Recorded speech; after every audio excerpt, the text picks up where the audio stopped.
सान्तिपुर नांदरबारि गामिनि खासेव अन्थाइनि दै आरो खालागुन्द्रा मुलि लोंनानै बिखानि गोब्राब जेंनायाबो 50% हामदों।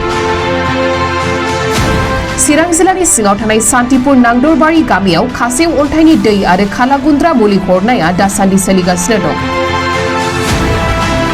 मख'नाय जायोदि बिटिआरनि अनगायैबो गुबुन गुबुन जिल्ला जेरै बिश्वनाथ, गहपुर बायदि बायदि गुबुन धोरोम फोथायग्रा रायजो राजाफोरा गाव गावनि फोथायनायजों बे अन्थाइनि दै आरो खालागुन्द्रा मुलि लांफैनायखौ नुनो मोननाय जादों। बेबायदिनो बिश्वनाथ जिल्लानि सासे सुबुंनि बिखानि जेंनाया बे दैखौ खनसे लोंनानै लोंनायावनो 50% हामदों होननानै खौरां बिजोंनि सिगाङाव फोरमायदों। दै हरगिरिया फोरमायनाय बायदिब्ला दै लांफैग्राफोरा बाराय महरै समबारनिफ्राय सनिबार बारायसिम फुंनि 8 रिंगानिफ्राय बेलासिनि 2 रिंगासिम लांफैनो हागोन आरो अमाबैसा पुर्णिमा समाव बन्द थागोन होनना फोरमायबावो।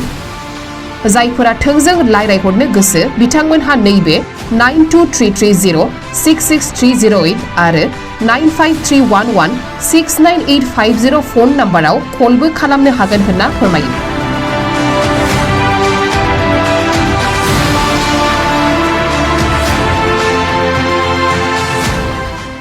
आं आगोलाव खनसे फैखांबाय बे थारिखखौ बावबाय ओमफ्राय दिनै आं खननै जाबाय आरो सेकेन्ड टाइम।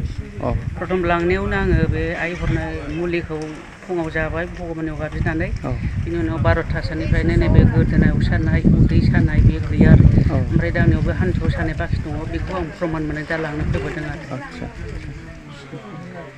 ओमफ्राय नोंथाङा बे मुलिखौ खनबेसे जानांगौ बिथांमोना खोन्थाहरदोंमोन खनबेसे जानांगोन बायदि?